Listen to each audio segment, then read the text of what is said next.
Nowhere in the pages of history can one find a greater champion of justice. Return with us now to those thrilling days of yesteryear. And I'll tell you something else, too, is I cannot stand sissies. You're going to talk about wrestling, that's redneck talk. And guess what, fatso? I'm the world champion. Hey, everybody, and welcome to hour number 79 of the 1,000 Hours podcast. Thank you all very much for listening. This podcast is heard at WrestlingObserver.com, Figure4Online.com, as well as my website, WhenItWasCool.com.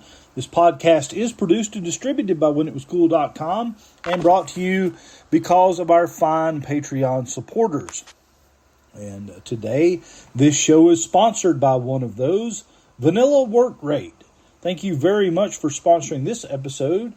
They became a Patreon supporter at WhenItWasCool.com, and because of people like Vanilla Work Rate, you are hearing shows like this. So if you're interested in continuing to hear 1,000 Hours, our Dragon King Carl Classic Wrestling audio shows, and any of the retro pop culture shows we do, we need your support at When It Was Cool. So check us out.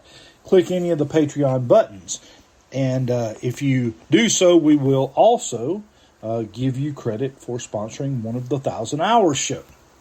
We are presently 54% through my latest book, Dragon King Carl's Pioneer Era Pro Wrestling Omnibus, the Bible of the Pioneer Era of Wrestling, available at Amazon. And you can order it from the front page of When It Was Cool if it makes it easier for you. And we are in the summer of 1881. And again, this podcast is all about the Pioneer Era of Wrestling. Now, besides becoming a Patreon supporter, if you are already a Patreon supporter or you just want to support an hour of this show, you can make a donation by PayPal or Cash App. Those links are on the front page of When It Was Cool. Anything $10 and up. Some people have given as much as $100 for an episode.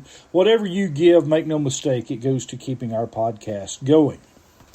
So let's dive in, because the Pioneer Era is getting really active at this point. 1881, we've got a changing of the guard that's taking place. William Muldoon has now quit the New York Police Department, and very soon, we've already saw last episode, as a matter of fact, he begins his instructional tour of Greco-Roman wrestling around the country, and he's carrying people like Clarence Whistler with him, and they're giving demonstrations of wrestling. So they're getting to bypass the thing that the newspapers have been really down and hard on wrestling for a long time now, and that is being fixed, being worked, being fake. Back in the day, they used the term put-up job, hippodrome. That was the terminology for a worked contest in the Pioneer Era. That was a problem back then because of gambling. They were essentially, it was a dirty sport. They were gambling on the betting. So it's not like today where that transitioned from being the reason to, just television entertainment. Although there's a degree of entertainment involved here too, and this makes it easier. So William Muldoon gets to say that. This is the early days of kayfabe. They are still acting as though it's real, although there would be some that would out that, Clarence Whistler being one of them, that would admit to throwing matches and so forth. We'll see that as we continue on. So again, if you have a copy of Dragon King Carl's Pioneer Era Pro Wrestling Omnibus, you can grab it. And if not, well, then get yourself a copy. But we're going to start here in July of 1881 in Linden, Vermont, at the park. In attendance, 3,000 people. A collar and elbow wrestling tournament is held. H.M. Doofer won the tournament, gaining 6 total falls. G.W. Flagg came in second with 5 falls. And 2 wrestlers by the name of Wheeler and Burbank came in third and fourth. July the 7th, 1881, Grass Valley, Nevada, and this has been a long time ongoing annual tournament. This tournament would go on for decades. None of the winners ever went on to really become big stars. That is an interesting note. They never became the national newspaper stars. At least so far, I haven't found any that I'm aware of. But here, this year in 1881 is won by James Seymour of Nevada. July the 9th, 1881, Philadelphia, Pennsylvania. John Clark's Boxing Academy. John McMahon is again in the middle of a scandal. Boy, you could come to the year 2025 and replace that with Vince McMahon is in the middle of a scandal. And, well, for many times throughout history, you would have been right. There's been a McMahon and a scandal. Now, John McMahon, the Pioneer-era pro wrestling star, was of no relation to the Vince McMahon family, at least none that's ever come out. And I've got a question about that coming up on one of our Q&A shows. Someone has asked a question about relation of modern wrestlers to the Pioneer-era wrestlers, and I'm currently doing some research. I know there's at least one claimed relation, but there may be more. We'll see. But here, what has John McMahon done here? John McMahon no-showed several matches due to rheumatism in his ankle. He then was kicked out of a match due to working a finish beforehand. On this date, John McMahon was supposed to wrestle Matt Grace, but again he no-showed. The boxer John L. Sullivan made an appearance and addressed the crowd. So John McMahon is, he's got some leg injury problems. He's been shot twice out in the West Coast. Remember that story. So the physically dominant days of John McMahon are starting to wane at this point. July 10th, 1881, Romeo, Michigan. A Detroit Free Press article states that in Romeo, Michigan, a sham wrestling event, worded that way, they said sham wrestling event, took place at Gray's Opera House. Robert Wright, he was a named pro wrestler. We've seen Robert Wright's name before. Robert Wright was to wrestle Darius Allen. Wright refused to wrestle and wanted to appoint an alternate in his place. The crowd nearly rioted. Will we? Okay, anyway, the crowd nearly rioted, calling the swap a hippodrome, a fake match, a con. They demanded that Wright wrestle. Wright came out, had a brief match with Allen, and won the fall, but never came out for the second fall. Instead, it was discovered that Robert Wright and his men had fled the arena and the town with the gate money. Yes, indie wrestling at its finest back in 1881. How many times over the years have we seen this exact scenario play out on a random indie show somewhere? I've seen it with my own eyes, as a matter of fact. Everybody's looking around for the booker. Still matches to go. Nobody can find him. Where's our money? And he's nowhere to be found, and you ain't going to find him.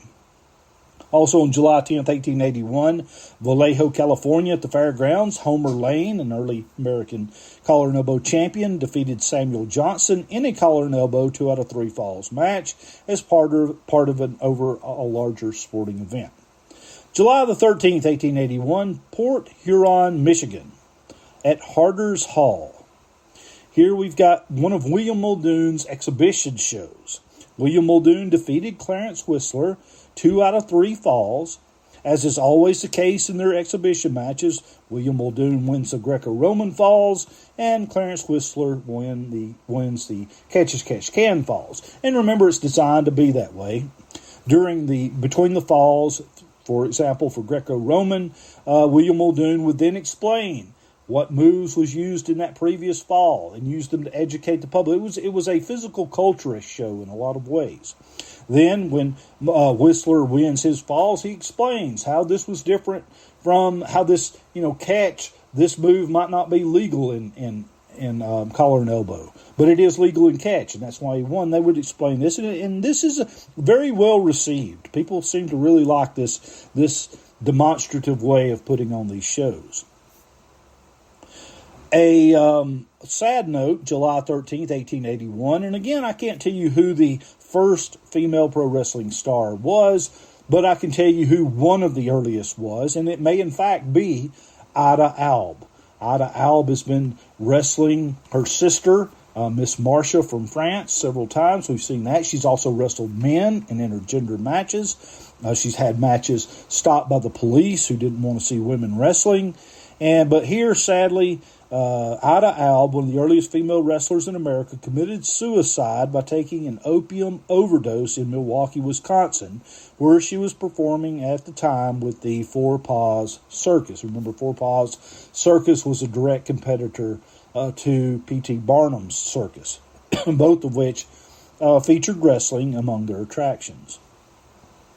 July the 23rd, 1881, in Peoria, Illinois, at Oriental Hall. Attendance 200 people. Dick Prescott defeated Lucian Mark Cristal in a mixed styles wrestling match, 3 out of 5 falls. We know Lucian Mark is a worker. We know he once pretended to be the real Andre Cristal for a while, and now he's claiming to be Andre Cristal's brother, Lucian Mark Cristal. Gimmicks even in the Pioneer era. August the 1st, 1881, in Kansas City, Missouri, Theater Comique. Here's another of William Muldoon's demonstration shows. William Muldoon wrestled Clarence Whistler to a draw. Muldoon won a fall of Greco-Roman. Clarence Whistler won a fall of Catch-as-Catch-Can. So same thing. And they're going to rinse and repeat this many times, although Clarence Whistler is going to become involved in an altercation with William Muldoon. It's often been wondered why they fell into this. Some later biographies suggest it was over a woman. It could have been as simple as these are two very competitive people, especially Clarence Whistler. Well, look, William Muldoon was well known to be a pretty surly guy too. He had a falling out with every single business person. So far I've come across, he was reported to have been partners with. He ended up, being not on speaking terms. This will happen with other people as well. Donald Denny down the road. So perhaps Muldoon was a difficult fellow to get along with. Clarence Whistler was for sure a very competitive, and while he does a lot of work matches, he's a real deal hooker as well. So you can imagine this thing was set up to fail, really. And other people would come in. Now, William Muldoon, after Clarence Whistler broke off from his troupe, would bring in other people and continue the same thing. But the two big, Clarence Whistler was a big star in this day. He's a rising star right here to be certain. August the 3rd, 1881, Providence, Rhode Island, Caledonian Club. Edwin Bibby defeated H.M. Duffer in a mixed styles match as part of a larger mixed athletic event show. So H.M. Duffer taking a rare loss there. Although in a mixed style match, H.M. Duffer predominantly and most successfully a collar and elbow wrestler. Edwin Bibby was a excellent catch wrestler. So here's a mixture of styles. August the 6th, 1881, Kansas City, Missouri, Fairgrounds. The attendance, several thousand people. So a big show. It was part of a large fair. William Muldoon and Clarence Whistler put on one of their exhibition matches where Muldoon won a fall of Greco-Roman and Whistler won a fall of Catch-as-Catch-Can. You may have heard people over the years talk about William Muldoon undefeated, unbeaten. That's not true at all. William Muldoon lost many falls in wrestling matches. He lost matches. What he did not lose, what he was never beaten for, was the World Greco-Roman Championship. Although some newspapers and Clarence Whistler at one point all dispute that Muldoon was the true World Greco-Roman Champion at some point. But nevertheless, nobody ever actually beat him for that championship, though you can assume a lot of the matches were worked. August the 11th, 1881, 1900s era wrestler Alexander Aberg is born. And Alexander Aberg, you may hear that name and not even know it, not recognize it.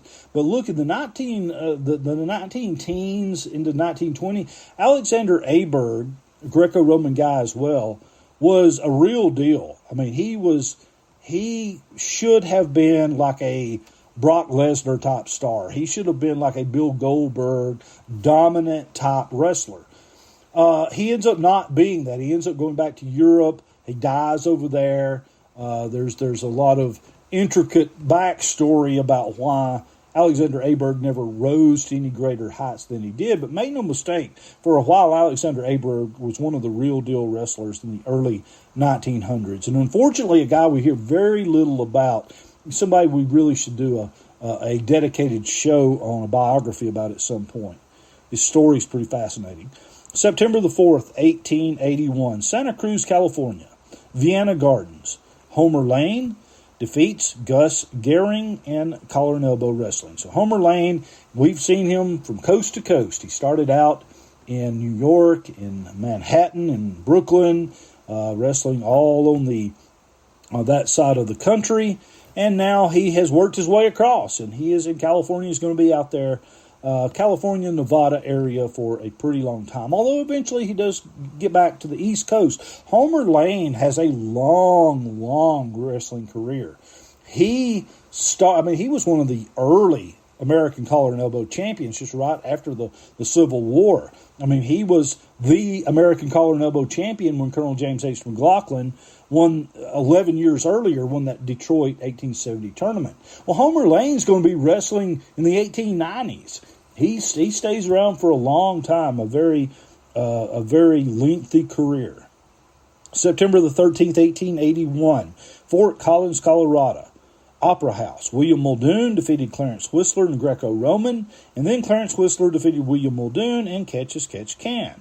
This was another of their exhibitions, accompanied by various strongman acts and more. And sometimes the papers describe these in a little more detail than others. A lot of times they did strength exhibitions, as we'll hear here in just a moment when they go to Wyoming. But it was all part of a larger physical culturist show. So Muldoon was very much, as he would later on. I mean, even after he left wrestling, he opens what is essentially America's first spa and gym, and it was very, very successful, used among the elites, from members of the government, and very educated and wealthy men. So Muldoon made a life out of physical culture.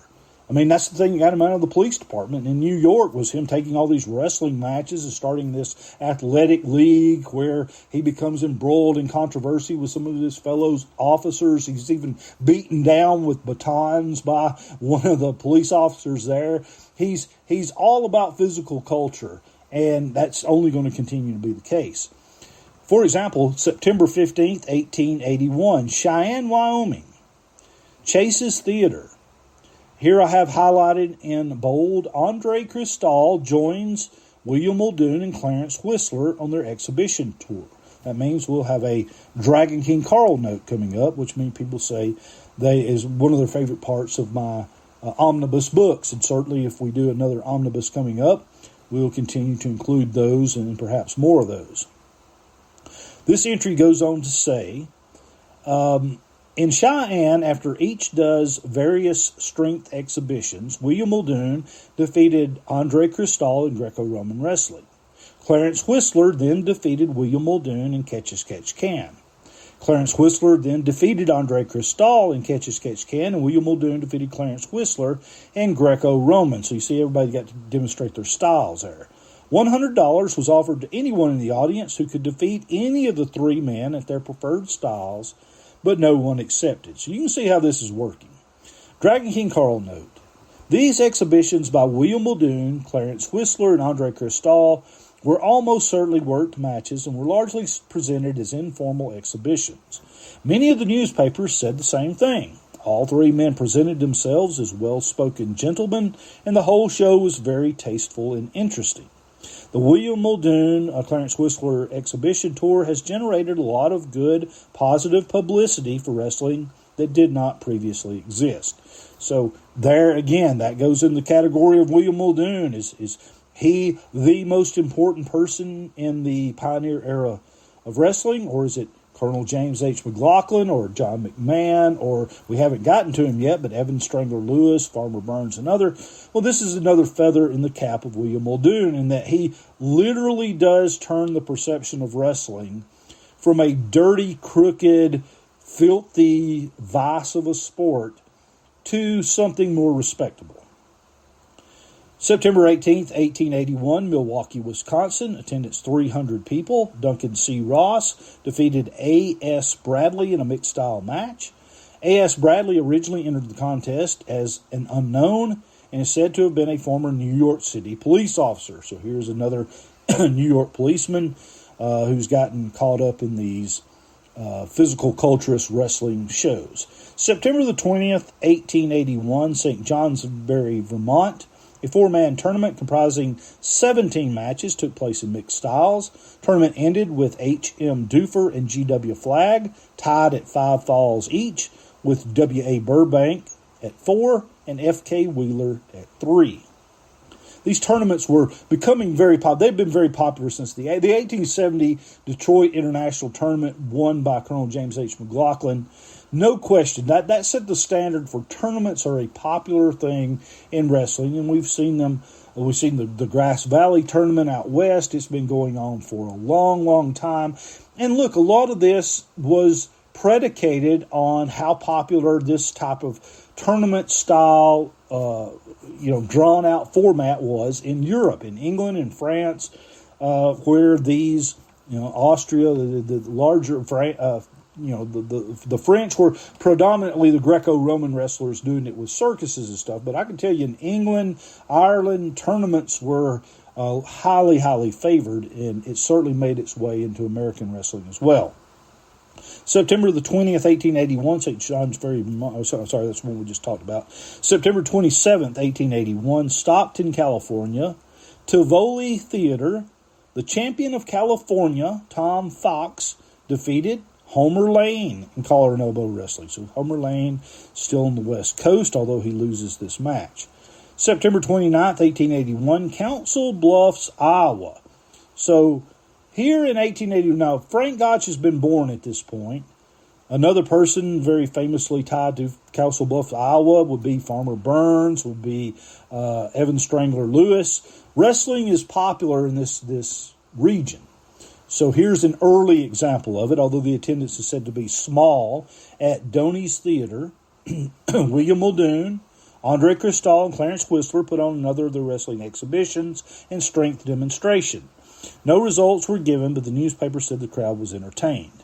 On this same day, in Keene, Massachusetts, Cheshire County Fair, H.M. Dufer defeated G.W. Flagg 3 out of 5 falls in mixed styles. All right, October 6, 1881, Sioux City, Iowa. At the Academy, attendance was said to be very good.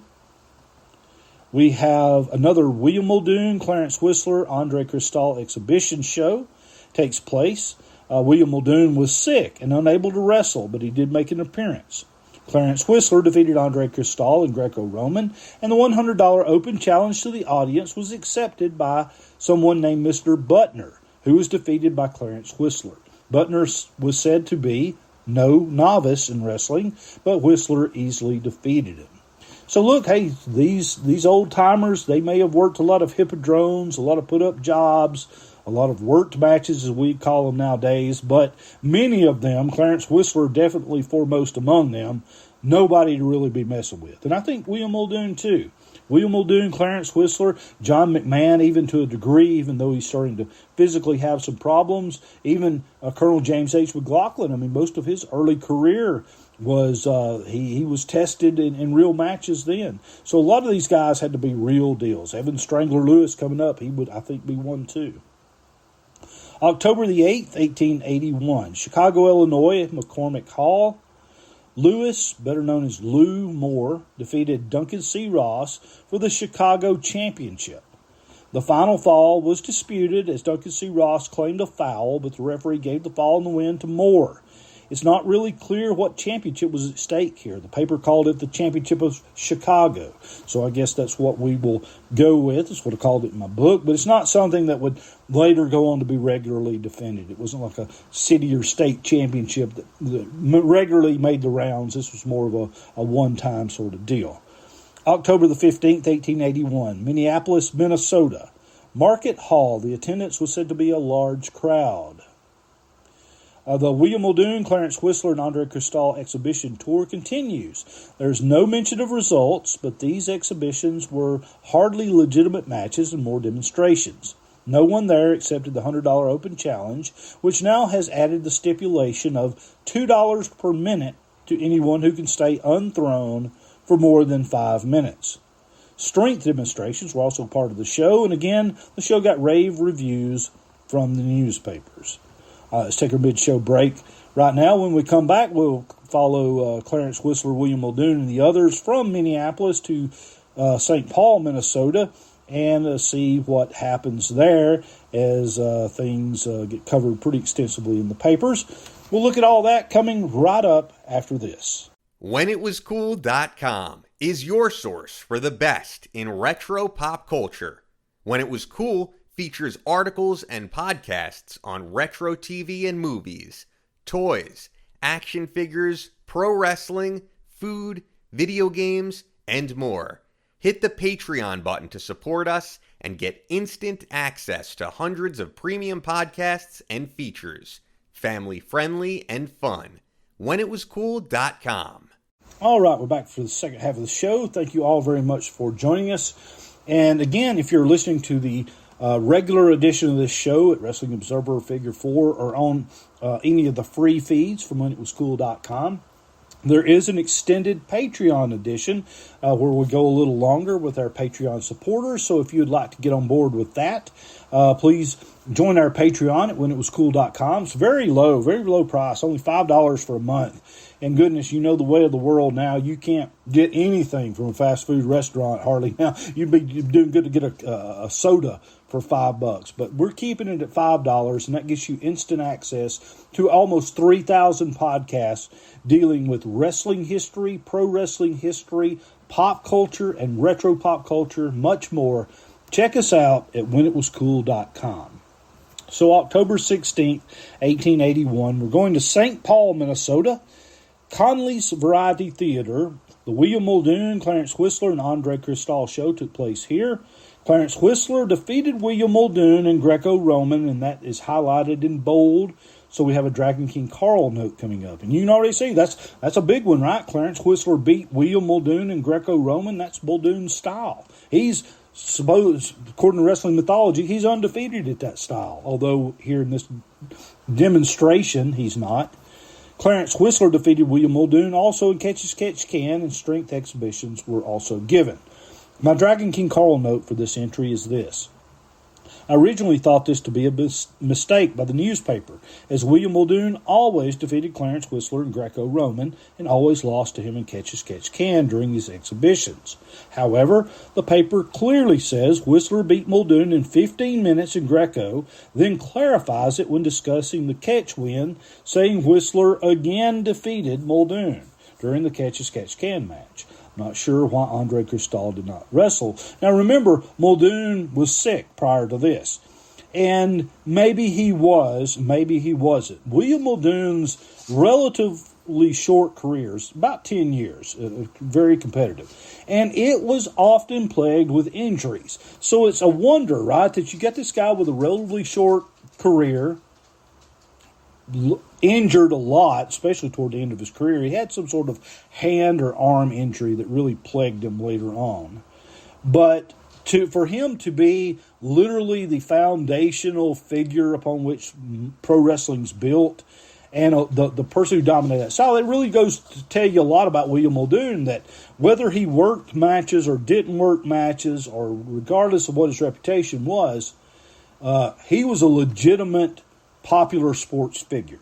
And we'll go on to see even more about him. We're getting very thick into the William Muldoon era at this point. October 17th, 1881. This is a shout out to our great Patreon supporter Andy Cohen on this. Not that Andy Cohen, come on now. The other one.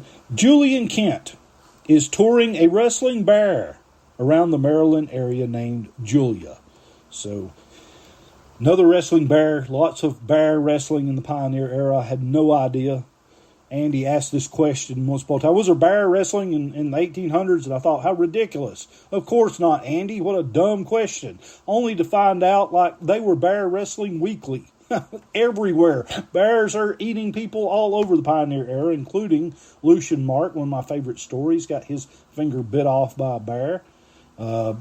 Really strange. You think, I mean, again, this ain't the predecessor to UFC we're talking about here. This is the predecessor to your outlaw independent mud show back in the 80s, where they had a bear there that may or may not half kill somebody for a Coca-Cola.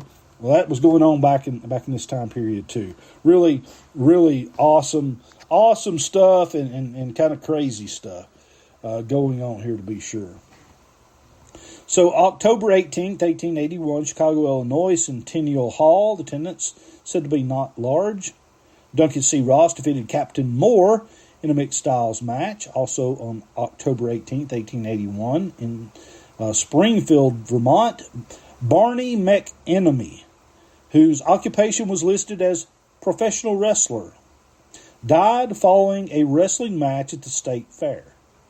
The newspapers did not give an opponent, but said he had been injured when thrown by a hip lock, but thought little of it until later that night the pain became so severe and he died. Now, one could ask the question, is this Barney Smith? Now, I don't have any evidence to suggest that other than the same first name. But what we do know is the story being told forever, all the way back. The story first appears some 15 years, in 1885, I believe, after it was supposed to have happened. But McLaughlin, Colonel James H. McLaughlin, was supposed to have killed Barney Smith in the international tournament in Detroit, 1870. Except that did not happen. There's zero evidence that that took place.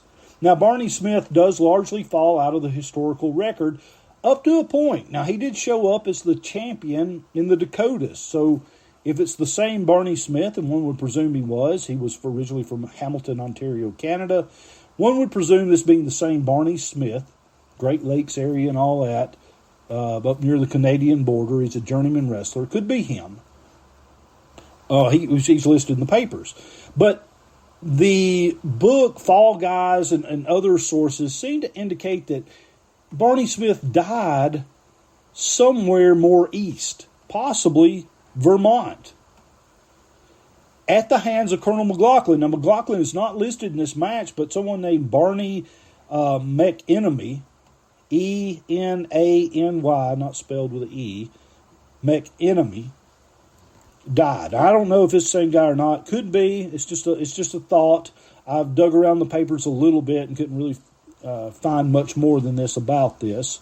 But it's a note, and I included it in the book just in case anybody else wanted to take a stab at that. Research to see for themselves. October 30th, 1881, St. Paul, Minnesota, Conley's Variety Hall, Alessandro Colisei.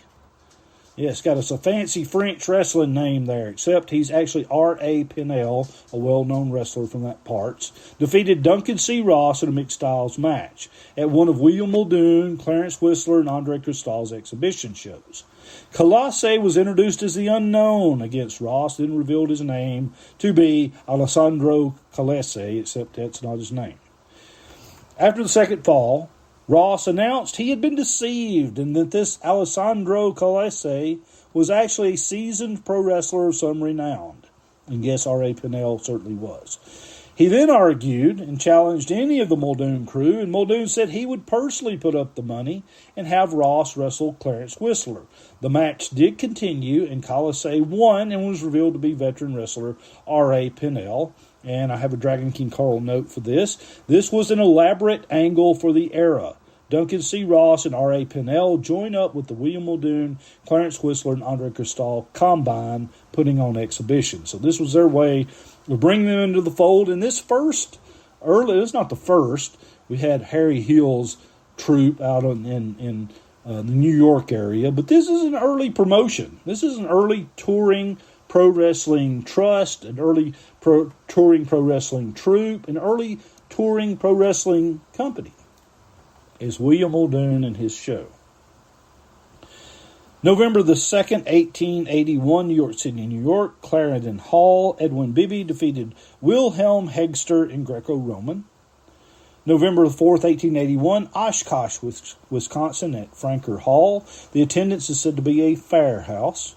The William Muldoon, Clarence Whistler, and Andre Cristal exhibition show plays here. No results were given, and a variety of strongman acts were undertaken.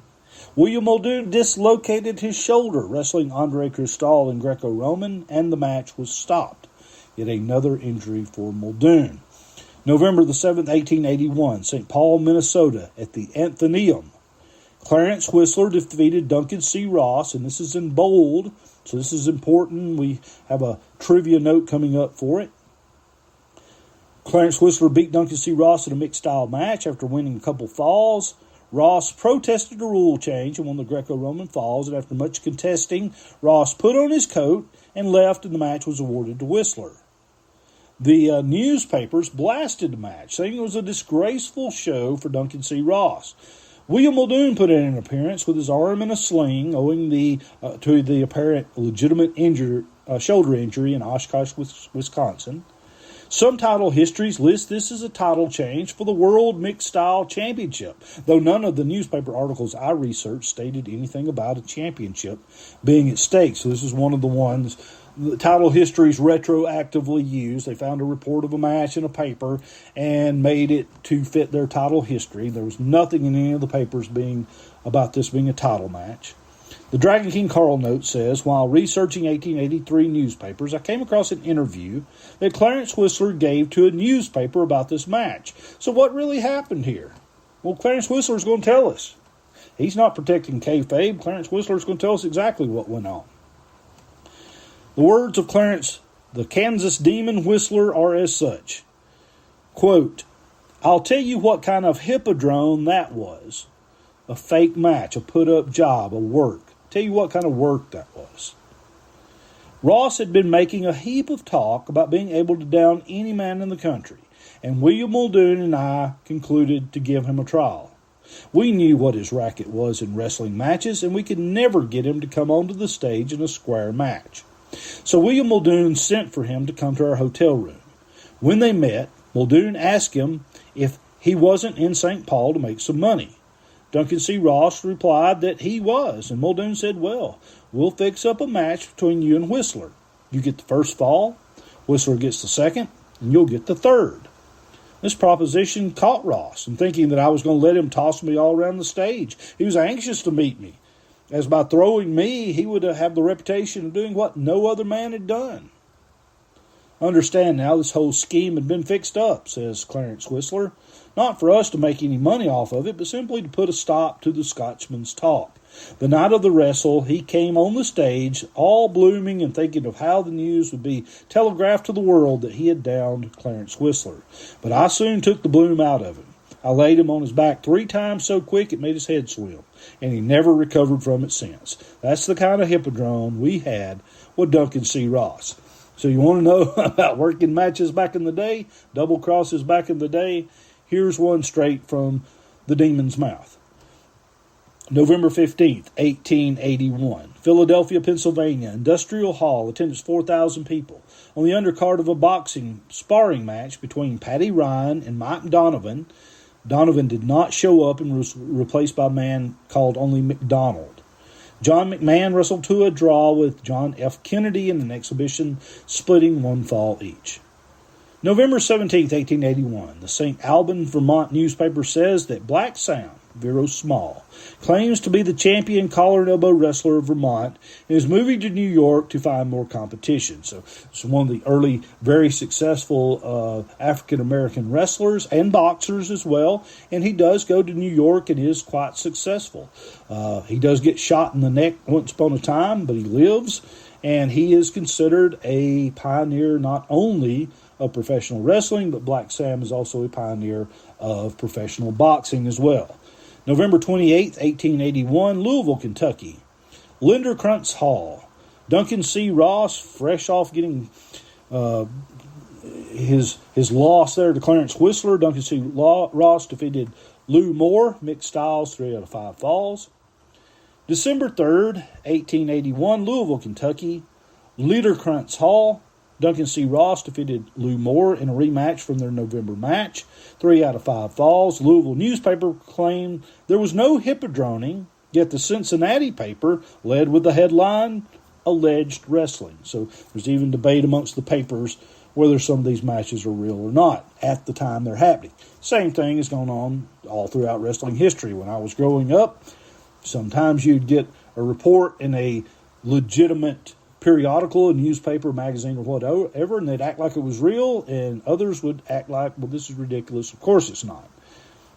More things change, more they stay the same. December 12th, 1881, Louisville, Kentucky, Knickerbocker Theater. Attendance was a large crowd. Duncan C. Ross defeated Dave Simmons, mixed styles, 3 out of 5 falls. So Duncan C. Ross has got to get a few wins in after his terrible showing against Clarence Whistler. December 23rd, 1881, Cleveland, Ohio, at the Longstreet Armory. Attendance is 500 people. The William Muldoon and Clarence Whistler exhibition show comes to Cleveland. R.A. Pinnell, remember he was the fake name guy a minute ago, but R.A. Pinnell and Gus Lambert, a great Canadian wrestler, have now joined the exhibition. William Muldoon defeated Andre Cristal, Greco-Roman. Clarence Whistler defeated Gus Lambert, Catch Can. William Muldoon defeated R.A. Pinnell in Greco-Roman, and Clarence Whistler defeated Andre Cristal in Greco-Roman. Here is a Dragon King Carl note for this event. There was a storyline that Whistler and Cristal had gotten into an argument on their way to Cleveland, and this match was described as rough, with both men falling off the platform and having to be separated by Muldoon and the others. Clarence Whistler had a well-known reputation for being a difficult drunk. Whistler appears to act out or rough up opponents on multiple occasions, and a pattern of volatility on the part of Clarence Whistler evolves from that. I mean, and this may explain his break from William Muldoon. But it sounds like he just ate up poor Andre Cristal here. And he would go on to, I mean, he and William Muldoon getting in a legit fight in the middle of a match. We are still to come upon that. But, yeah, I mean, he was, and it was explained that the reason that happened was because Clarence Whistler was drunk and Muldoon was having none of it. Now, I mentioned Barney Smith a minute ago because here is the note I wanted to discuss. December the 31st. Yes, New Year's Eve, 1881. 11 years after Barney Smith was supposed to have been killed in this Detroit tournament, of which nothing of the sort is mentioned in any newspaper, not in Detroit, not in any of the surrounding areas, not in Hamilton, Ontario, or anywhere else I can find. If any other researchers can find that, please, I would love to know about it. Definitely do a whole episode on it, probably. But here, you know, historically, it's presumed he's dead. But wait, Barney Smith lives. As discussed earlier in this book, it was long told that Barney Smith died after wrestling Colonel James H. McLaughlin in the 1870 Detroit tournament. He was supposedly found walking in the rain, then the next day, and later died. Colonel McLaughlin supposedly donated his winnings to the widow. We endeavored to explain in that chapter that there was no contemporary evidence to support this claim. However, Barney Smith, described as a professional wrestler and heavyweight champion of Bismarck, North Dakota, appears issuing a wrestling challenge in the pages of the St. Paul Globe. The research was complicated by the challenge itself originally being issued in the December 30th, 1881 edition of the paper, which is missing from archives. Okay, so we don't have the direct letter, but we have the response to the letter, which was the next day. This is the best evidence yet that Barney Smith survived the 1870 Detroit tournament, and at no point have I found any record where Colonel James H. McLaughlin ever spoke of the incident occurring, which is interesting. A lot of people interviewed Colonel James H. McLaughlin over the years. He did very detailed interviews. Never once that I have found is Barney Smith mentioned by Colonel McLaughlin, and you would certainly think he would be wanting to, at least put out his narrative on that situation. So, for whatever it works, for whatever it's worth, there it is at the end of 1881. We've got a little bit of time left, so let's get into 1882. You can see wrestling's really heating up. A lot of the big names you've heard about, they're very active during this time period. January 1st, 1882, the Boston Globe runs the following, quote, "Hippodrome wrestling has had its day." They're openly talking about it in the newspaper. Fake wrestling has had its day. Rather than take the chances of slim audiences to witness bogus matches for the championship, the wrestlers, Edwin Bibby, William Muldoon, Clarence Whistler, Andre Cristal, and R.A. Pinnell, have formed a combination to travel through the country, giving exhibitions of various styles. This is the more honest way and will pay better in the end. So here, the Boston Globe points out what I've been saying. This was a good idea, and it really did rehabilitate the whole idea of professional wrestling in America. The Cincinnati Enquirer added the names Edris Gus Lambert and James Messinger to the tour group, and they were part of it. January the 5th, 1882. Now, look, I will also go ahead and spoiler alert. You've got a growing promotion here. You know something's going to happen, right? You know some of these people are going to split off, fall apart, form their rival groups and everything. So, yeah, that's all part of it, too. Again, it says the tagline for this show should always have been the more things change, the more they stay the same. Wrestling, elements of professional wrestling in 1882 are the same as elements of professional wrestling in 1982 or 2025 or whatever time period you want to look at. January 5th, 1882, the William Muldoon Show arrives in Cleveland, Ohio. The newspapers report the unusual feats of strength, plus William Muldoon defeated Andre Cristal in Greco-Roman. Clarence Whistler defeated Edris Gus Lambert in Catch-as-Catch-Can. William Muldoon defeated R.A. Pinnell in Greco-Roman. And Clarence Whistler defeated Andre Cristal in Greco-Roman as well. No one accepted the $100 open challenge. January the 10th, 1882, the William Muldoon Show arrives in Cincinnati, Ohio. Clarence Whistler defeated William Muldoon in Catch-as-Catch-Can. William Muldoon defeated Andre Cristal in Greco-Roman. The newspaper is very impressed with the strength exhibitions. The Cincinnati Enquirer offers up prize money and terms to match Clarence Whistler against Duncan C. Ross, who has broken off from this combination, of course, after they double-crossed him, and is set up currently in Louisville, Kentucky. So early Louisville wrestling there, and maybe Jim Cornette's talked about this sometime in the past, I don't know, but it's there because Duncan C. Ross set up there after getting double-crossed by William Muldoon and Clarence Whistler. January 17th, 1882, the William Muldoon Show takes place in Indianapolis, Indiana, with 2 shows in one day. While newspaper reports are, at this time, incomplete, one report says that while wrestling at the Indianapolis Zoo, Clarence Whistler sustained a knee injury while wrestling William Muldoon. They put on an exhibition again later that night, and Clarence Whistler did appear, but was said to be in great pain. R.A. Pinnell is regularly being billed as the strongest man in the world. So that's probably the first time this gimmick's used in wrestling, is R.A. Pinnell as the strongest man in the world. And been many since. I mean, there were even some others in the Pioneer era, but you think of later day acts like Ken Patera and Mark Henry and Ted Arcidi and others, strongest man in the world. That's a long time wrestling gimmick. And here, R.A. Pinnell is the strongest man in the world in 1882. January 21st, 1882, Chicago, Illinois. McCormick Hall, William Muldoon Show. No results are given except for John Scannion, a Chicago firefighter, accepted the $100 challenge against Clarence Whistler and lost. Even with a bad knee, Clarence Whistler defeats this presumably in good condition Chicago firefighter. January 23rd, 1882, St. Louis, Missouri. The William Muldoon Show is in town for at least 2 days with small crowds. No results were given for wrestling, but the newspapers were impressed with the strength exhibitions. And that seems to be going over quite well. February 2nd, 1882, John McMahon resurfaces in New Orleans, Louisiana, touring with boxer John L. Sullivan. John McMahon is defending his American Collar Elbow Championship, which he does not actually hold. He always claims it, though, all the way through his life. Wrestler William Kennedy is also with the troupe, accepting challenges. In collar and elbow wrestling, John McMahon defeated William Kennedy 2 out of 3 falls.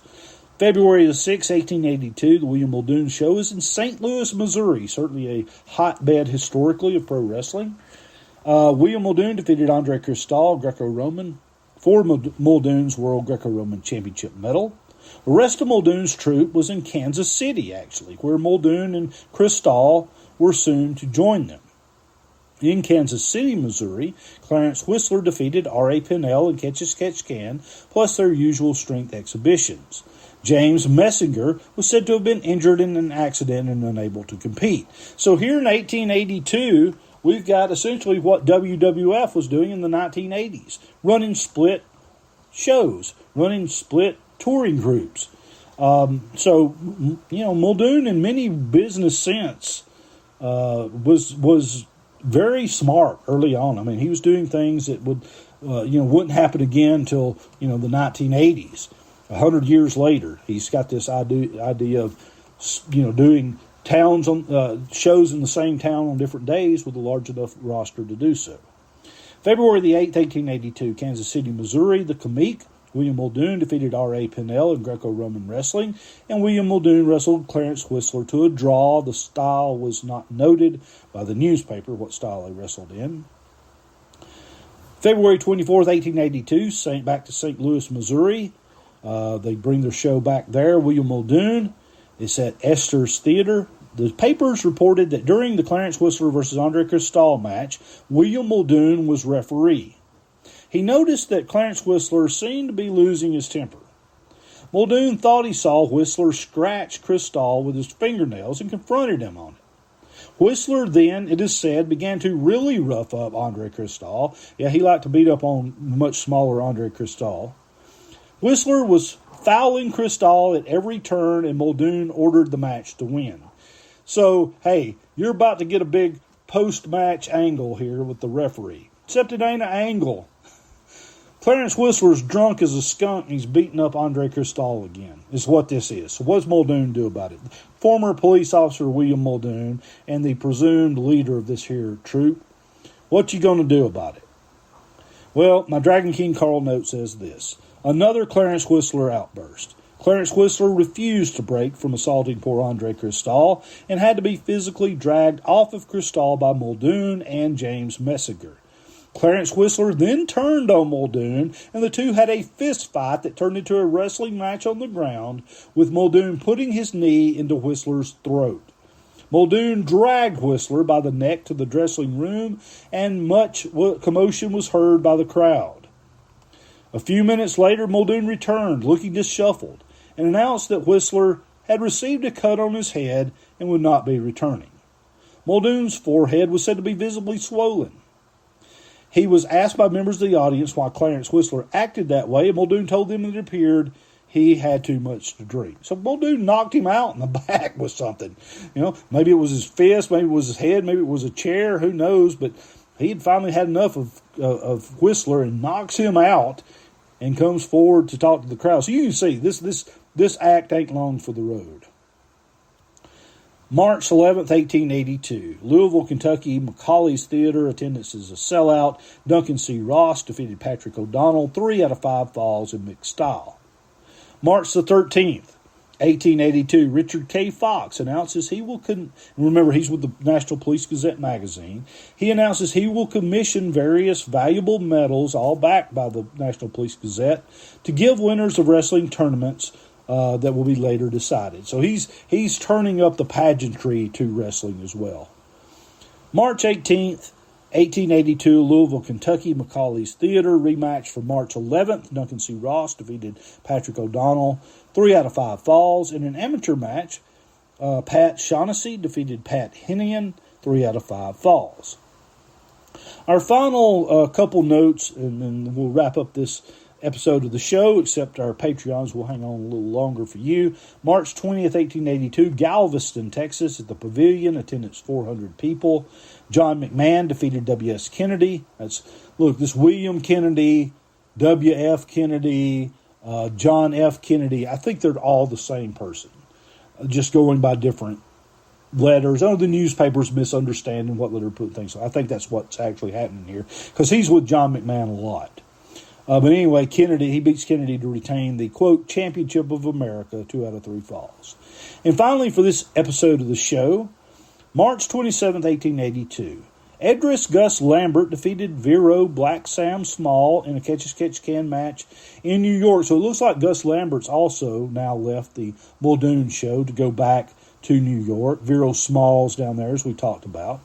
Now, also on March 20th, 1882, Hamilton, Ohio, William Muldoon had been hounded for weeks by John Thierer, a Cleveland policeman in the newspaper, with challenge after challenge.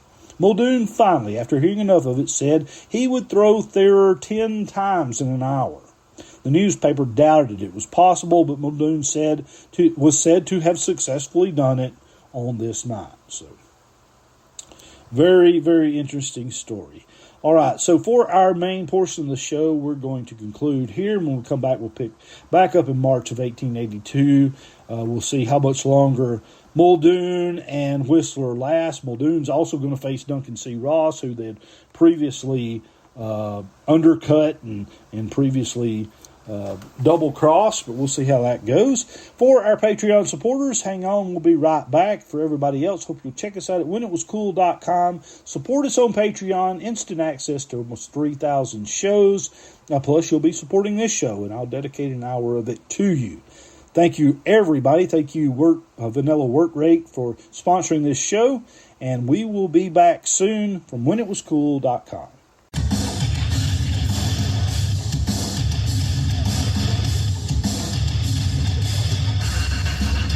Hey everybody, this is Carl Stern from whenitwascool.com. I'm here to tell you about my new book, now available, Dragon King Carl's Pioneer Era Pro Wrestling Omnibus, the Bible of the Pioneer Era of professional wrestling. Pro wrestling didn't start with Frank Gotch. He didn't just appear out of the void to bring us entertainment-style professional wrestling. No, it was built on a legacy some 70 to 80 years old. That's what I'm going to talk to you about, an era of wrestling in America seldom ever discussed, never before in this detail.